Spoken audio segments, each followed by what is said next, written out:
Hadirin disilakan duduk kembali.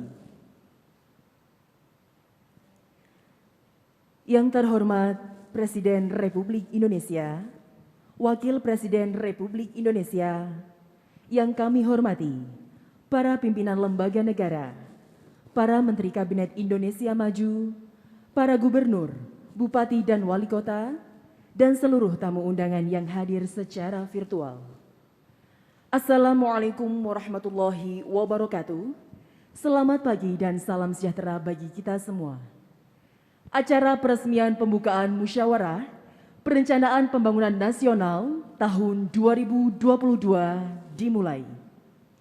Mengawali acara pada pagi hari ini, marilah kita dengarkan laporan Menteri Perencanaan Pembangunan Nasional, Kepala Badan Perencanaan Pembangunan Nasional, Bapak Suharso Monoarfa.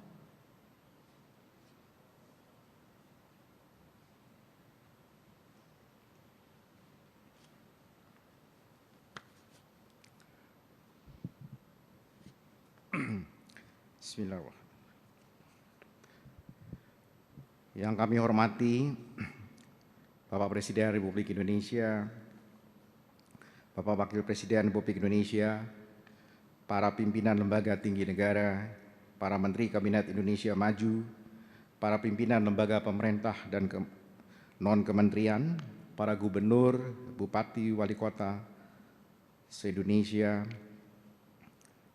serta para peserta Musrenbang NAS. Assalamualaikum warahmatullahi wabarakatuh.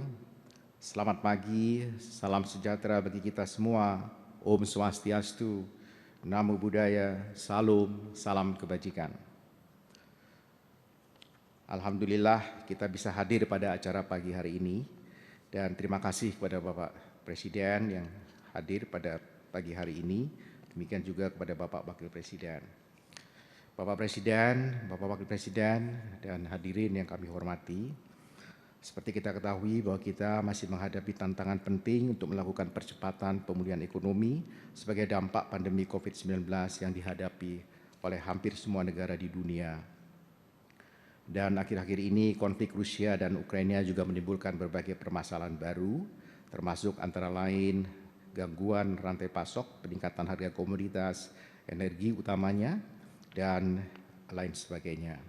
Di tengah-tengah tantangan pembangunan baik di tingkat regional dan global yang kecil, alhamdulillah perkembangan jumlah kasus COVID-19 di tanah air kita menunjukkan kecenderungan yang terus menurun dan terkendali. Berbagai indikator penting pembangunan juga terus menunjukkan perbaikan. Hal ini membangkitkan optimisme bagi kita semua untuk melakukan percepatan pemulihan dan tumbuh sehingga mampu menuju transformasi ekonomi yang inklusif dan berkelanjutan. Untuk itu, pelaksanaan Musrenbang tahun ini menjadi sangat penting sebagai upaya menghasilkan rencana kerja pemerintah tahun 2023 yang responsif, adaptif, dan mampu merespon tantangan yang sedang kita hadapi bersama. Sesuai dengan arahan Bapak Presiden pada sidang Kabinet Paripurna yang lalu, tema rencana kerja pemerintah pada tahun 2023 adalah peningkatan produktivitas untuk transformasi ekonomi yang inklusif dan berkelanjutan. Tema RKP ini tentu akan dijabarkan lebih lanjut ke dalam 7 prioritas nasional sebagai fokus pembangunan di tahun 2023. Target sasaran pembangunan dalam rancangan awal RKP tahun 2023 adalah pertumbuhan ekonomi 5,3 hingga 5,9%, tingkat pengangguran terbuka antara 5,3 hingga 6%, rasio Gini 0,375, penurunan emisi gas rumah kaca 27,02%, indeks pembangunan manusia 73,31, tingkat kemiskinan 7,5%, dan nilai tukar petani 103 hingga 105, nilai tukar nelayan 106 hingga 107.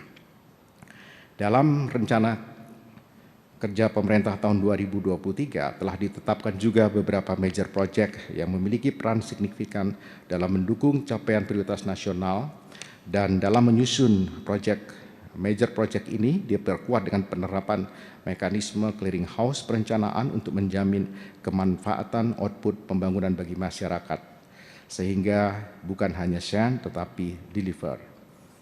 Beberapa major project tersebut adalah kawasan industri prioritas dan smelter, pengelolaan terpadu UMKM, food estate, destinasi pariwisata, akselerasi pengembangan energi terbarukan dan konservasi energi, reformasi sistem perlindungan sosial, reformasi sistem kesehatan nasional, pendidikan dan pelatihan vokasi untuk industri 4.0, percepatan penurunan kematian ibu dan stunting, wilayah adat Papua, pembangunan ibu kota Nusantara, jaringan pelabuhan utama terpadu, transformasi digital, serta pembangunan fasilitas pengolahan limbah B3.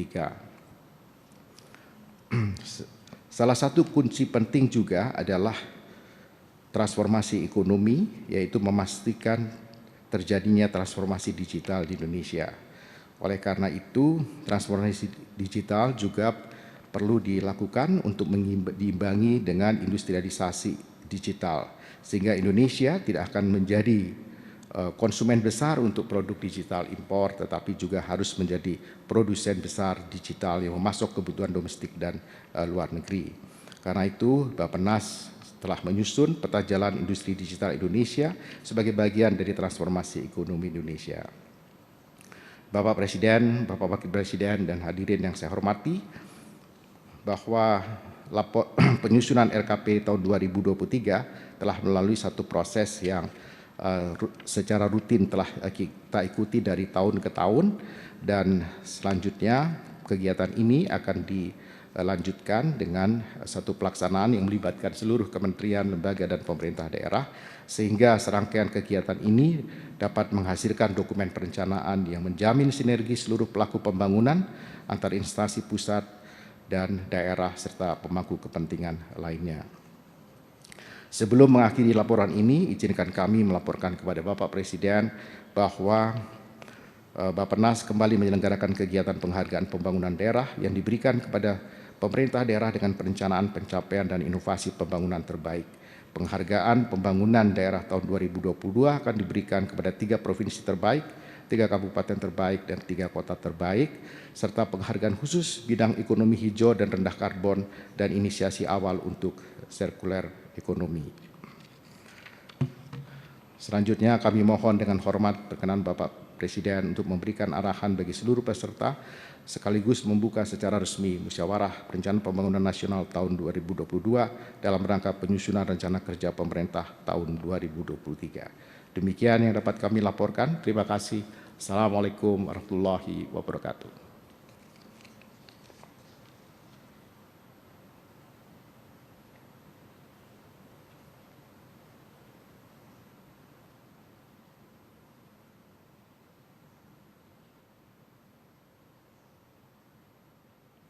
Undangan yang berbahagia, Kementerian Perencanaan Pembangunan Nasional, Badan Perencanaan Pembangunan Nasional, kembali mengadakan penghargaan pembangunan daerah pada pemerintah daerah dengan perencanaan, pencapaian, dan inovasi pembangunan terbaik. Berikut kita saksikan bersama penayangan video penghargaan pembangunan daerah tahun 2022 dan penghargaan khusus. Kehidupan yang lebih sehat, sejahtera, dan penuh harapan penting untuk diperjuangkan. Hidup bersama pandemi bukan halangan untuk maju. Kita terus berinovasi, merencanakan tiap langkah melalui kerjasama dan kolaborasi, tidak hanya dalam memulihkan ekonomi, tetapi juga reformasi struktural serta transformasi digital. Pembangunan nasional tahun 2022 diharapkan menjadi kunci Indonesia terlepas dari pandemi COVID-19. Pemulihan ekonomi yang didukung oleh reformasi struktural diharapkan dapat terwujud demi meningkatkan kesejahteraan masyarakat di seluruh tanah air. Penghargaan pembangunan daerah menjadi pionir dalam mempraktikkan evaluasi kreatif terhadap provinsi, kabupaten, dan kota untuk menguatkan motivasi, menyebarluaskan inspirasi, dan meningkatkan kualitas serta sinergi pembangunan daerah yang lebih baik. Melalui perencanaan dan implementasi yang matang serta didukung inovasi dalam menjawab tantangan, penghargaan pembangunan daerah tahun 2022 diharapkan dapat memunculkan daerah-daerah terbaik yang baru dan menginspirasi demi memajukan bangsa dan negara. Salam pembangunan. Penghargaan pembangunan daerah merupakan evaluasi komprehensif yang melibatkan tim penilai independen yang terdiri dari para ahli dan profesional non-pemerintah. Penilaian PPD juga didukung oleh tim penilai utama, lintas kementerian dan lembaga, serta tim penilai teknis berbagai sektor. PPD 2022 terus berinovasi, memberi fitur baru. Digital Evaluation System melalui aplikasi web-based untuk pengguna di pusat dan daerah. Penilaian komprehensif perencanaan dan pencapaian pemulihan ekonomi akibat pandemi COVID-19.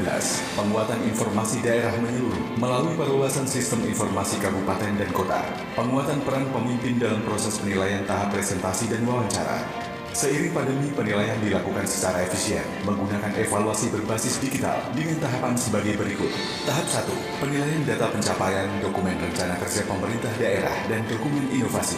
Tahap 2, presentasi dan wawancara intensif melalui video conference untuk menggali lebih dalam pencapaian, perencanaan, dan inovasi yang dilakukan. Tahap 3, verifikasi dengan mengikuti semua protokol kesehatan. PPD kuatkan koordinasi dan sinkronisasi perencanaan serta pelaksanaan pembangunan daerah dan nasional berkualitas dengan pembelajaran bersama.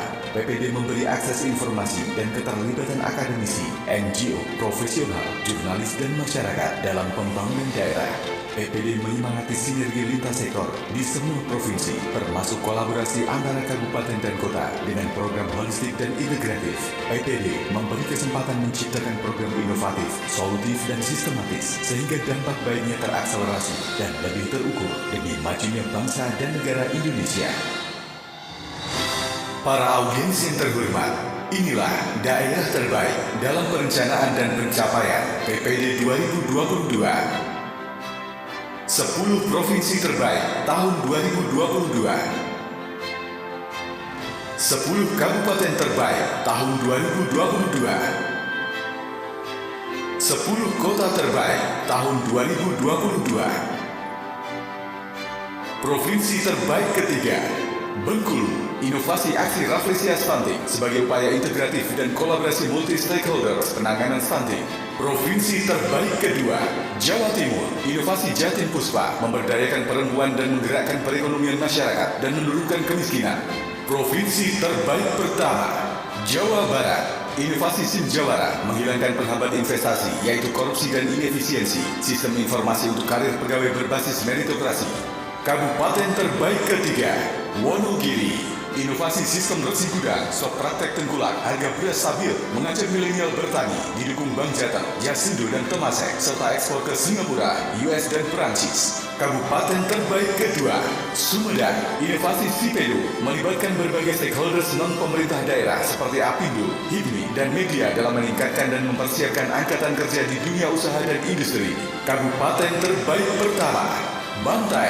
Inovasi jempol asik meningkatkan jumlah ternak sapi dengan asuransi secara signifikan serta peningkatan populasi kualitas tinggi melalui inseminasi buatan. Kota terbaik ketiga, Malang. Inovasi Malang Creative Center yang inklusif mewadahi komunitas gamers, mangga, film, musik, fashion, broadcast, dan lainnya untuk kolaborasi, pelatihan, dan berproduksi sehingga membuka kesempatan kerja, meningkatkan pendapatan dan daya saing. Kota terbaik kedua, Pagar Alam. Inovasi sambung pucuk dan rumah kopi merupakan upaya integrasi pengembangan kopi bertujuan meningkatkan nilai tambah produk unggulan dan meningkatkan kesejahteraan petani. Kota terbaik pertama, Yogyakarta. Inovasi kampung sayur menerapkan model urban farming lahan pekarangan bertujuan untuk meningkatkan gizi masyarakat serta peningkatan penghasilan. Penghargaan khusus bidang ekonomi hijau dan rendah karbon diberikan kepada pemerintah Provinsi Sulawesi Selatan atas komitmen tinggi mendorong upaya pembangunan rendah karbon untuk mencapai ekonomi hijau dan pembangunan berkelanjutan. Penghargaan khusus bagi provinsi yang memulai inisiasi awal untuk sirkular ekonomi diberikan kepada pemerintah Provinsi Bali atas komitmen dalam pengelolaan sampah dengan pendekatan 3R melalui kerjasama dengan swasta dan penerbitan peraturan gubernur. Penghargaan khusus penanggulangan kemiskinan pada masa pandemi COVID-19 diberikan kepada Kabupaten Hulu Sungai Selatan atas prestasinya menurunkan angka kemiskinan pada masa pandemi COVID-19 secara signifikan. Selamat kepada penerima penghargaan pembangunan daerah tahun 2022. Hadirin yang kami hormati, selanjutnya marilah kita simak bersama pengarahan Presiden Republik Indonesia, Bapak Joko Widodo.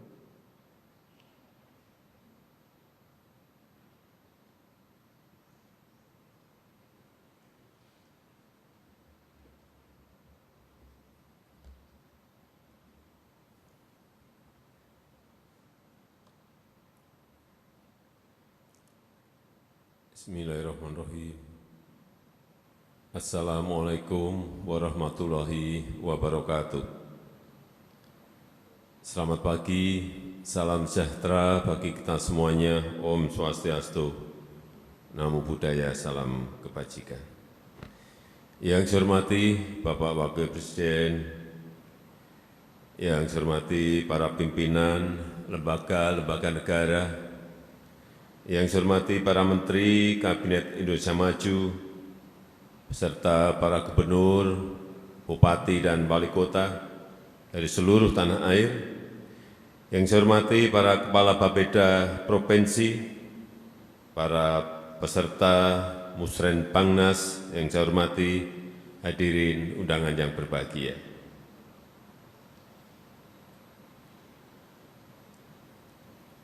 Tahun ini dan tahun depan kita akan menghadapi situasi yang tidak mudah, situasi yang tidak gampang,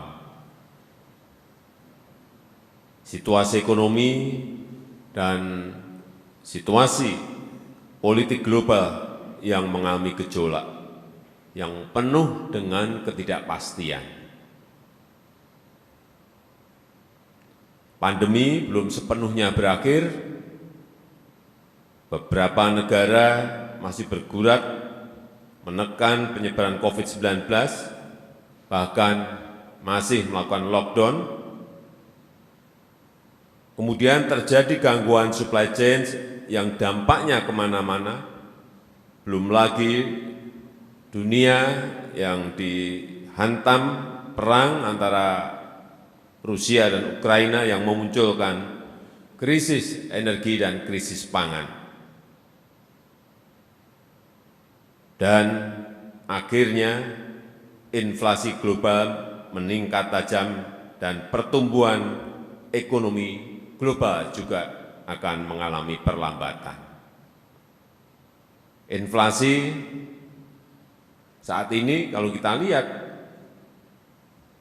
misalnya yang paling tinggi di Turki sudah melompat ke angka 61,1%. Amerika yang biasanya di bawah 1% sekarang sudah 8,5%. Negara kita alhamdulillah masih berada terakhir masih berada di angka 2,6%. Ini yang harus bersama-sama kita perbaiki, kita pertahankan.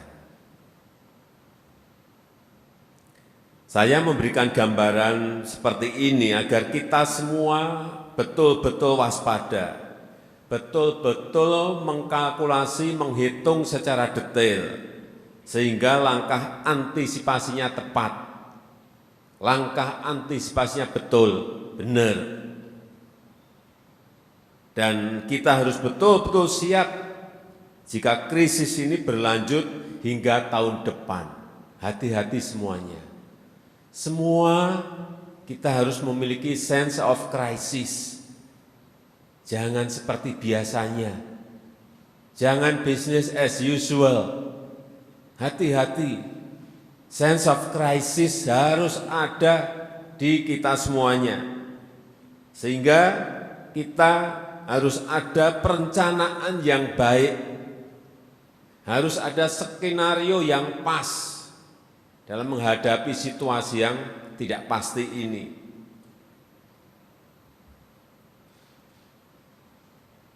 Dan di tengah situasi yang penuh gejolak ini, kita patut bersyukur perkembangan ekonomi negara kita menunjukkan tren yang positif, surplus perdagangan juga positif, Februari di angka 3,82 miliar,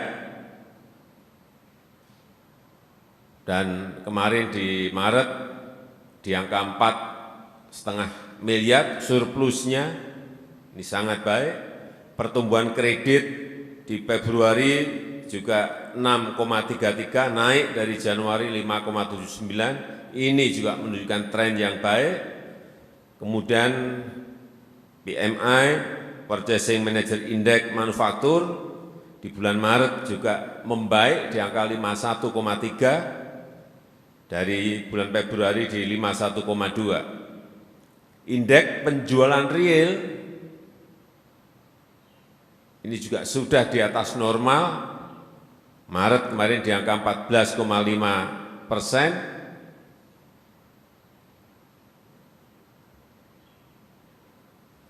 Dan indeks keyakinan konsumen juga sudah berada di atas normal. Saya kira angka-angka seperti ini harus kita jaga, momentum tren positif pertumbuhan ekonomi juga harus kita jaga. Dan sebagaimana tema RKP 2023, kita harus bekerja keras untuk meningkatkan produktivitas menuju pertumbuhan ekonomi yang inklusif dan berkelanjutan.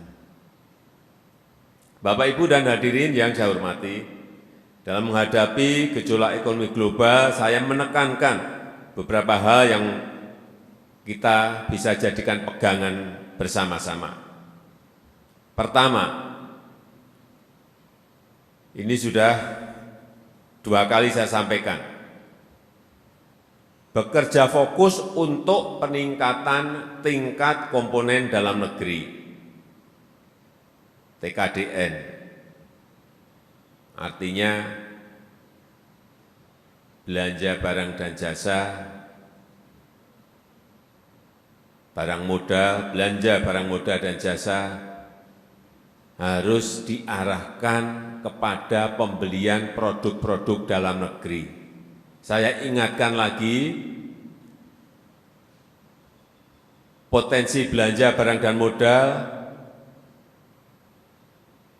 dan jasa di pusat ini ada 526 triliun, di daerah 535 triliun.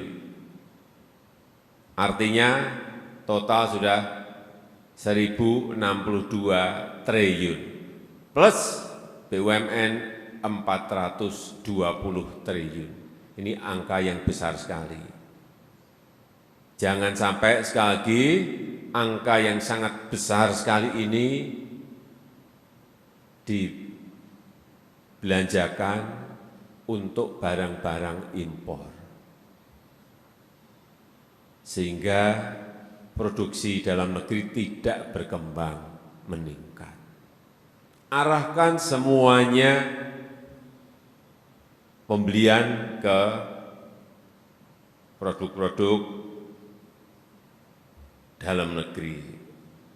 Hilangkan, kurangi sebanyak-banyaknya pembelian produk impor. Dan di saat yang bersamaan siapkan kapasitas produksi nasional kita. Buat kebijakan yang berpihak bagi industri substitusi impor yang memproduksi kebutuhan dalam negeri.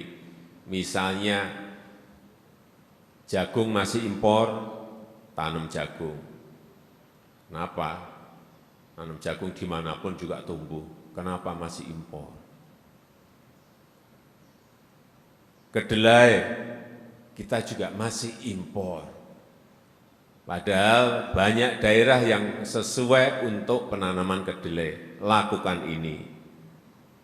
Kemudian beri pendampingan UMKM sehingga bisa naik kelas untuk memenuhi standar-standar global, standar-standar internasional. Yang kedua, percepat proses hilirisasi industri yang dilakukan di dalam negeri. Daerah-daerah yang memiliki pertambangan, dorong agar mereka segera membangun smelter. Daerah-daerah yang memproduksi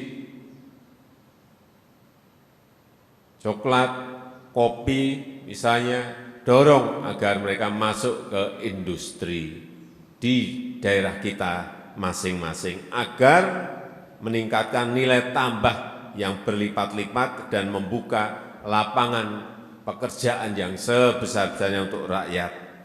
Sekali lagi saya ingatkan, jangan kita hanya menjadi pengekspor bahan mentah, pengekspor raw material, stop. Ketiga, tingkatkan produktivitas dan kemandirian di sektor pangan dan energi. Kita harus ingat semuanya, ke depan problem global, problem dunia adalah dua, pangan dan energi. Ini yang sangat kritis di dua hal ini. Dan kita memiliki kekuatan di sini. Oleh sebab itu, sekali lagi, tingkatkan produktivitas dan kemandirian di sektor pangan dan energi. Lakukan secara fokus dengan skala yang masif, dikawal, dimonitor agar betul-betul berjalan.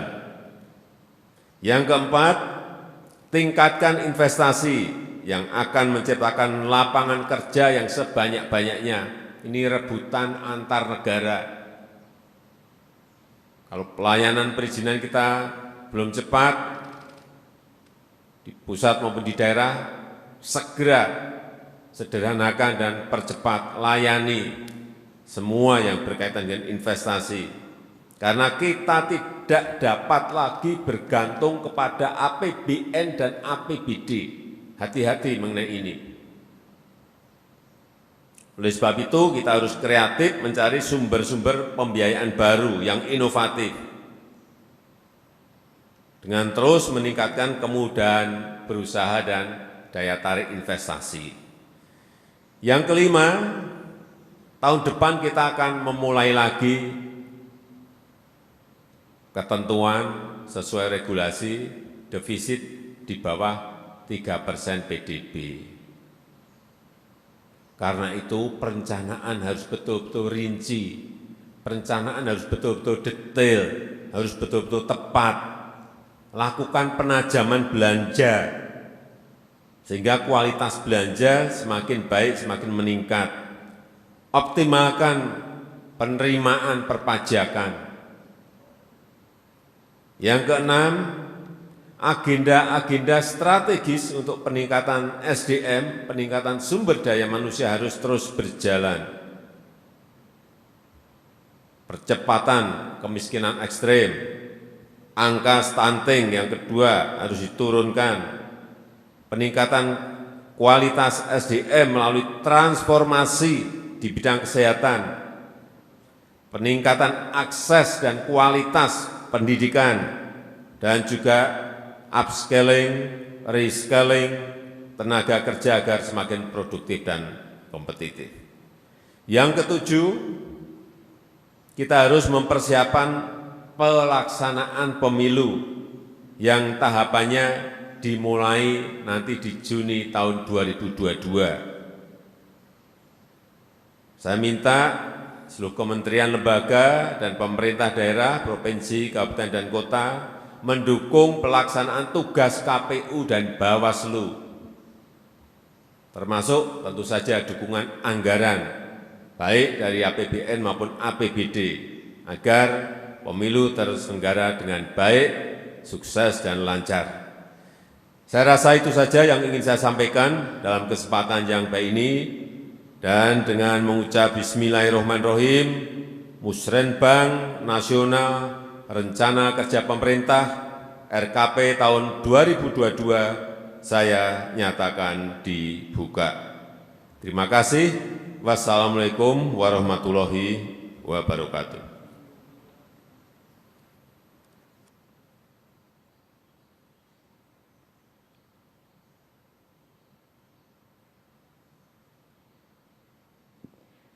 Tamu undangan yang berbahagia, sebagai ungkapan rasa syukur kita kepada Tuhan Yang Maha Kuasa, marilah sejenak kita memanjatkan doa.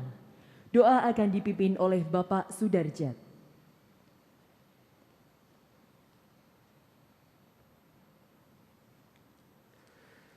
Bismillahirrahmanirrahim.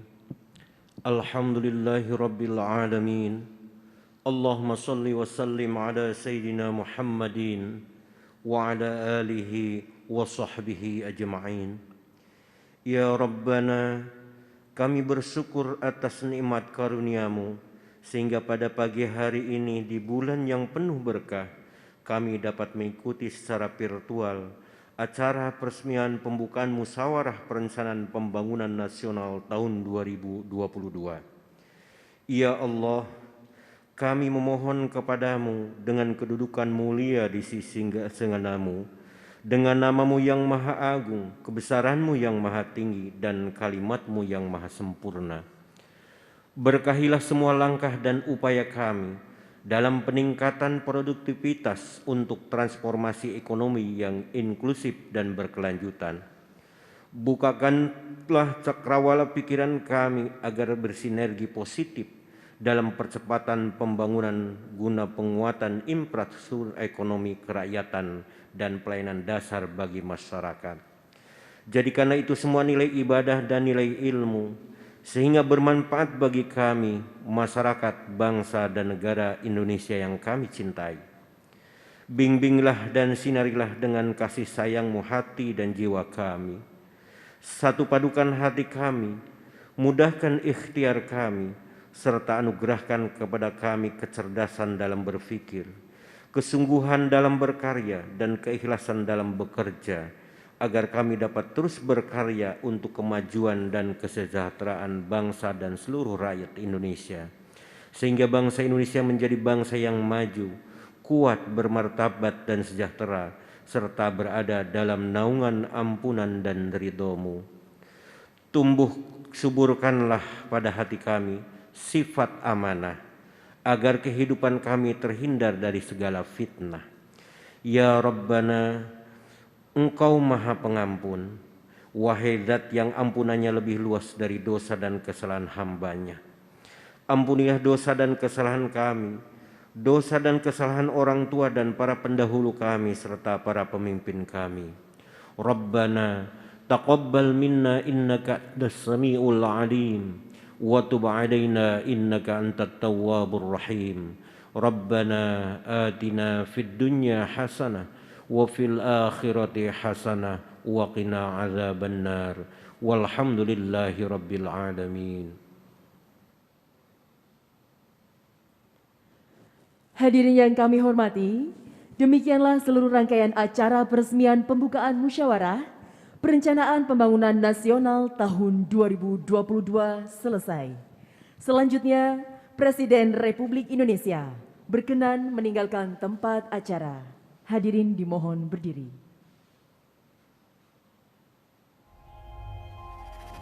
Tidak euforia yang berlebihan. Kita semuanya harus percepat proses vaksinasi ini dan tetap taat terhadap protokol kesehatan. Terutama memakai masker.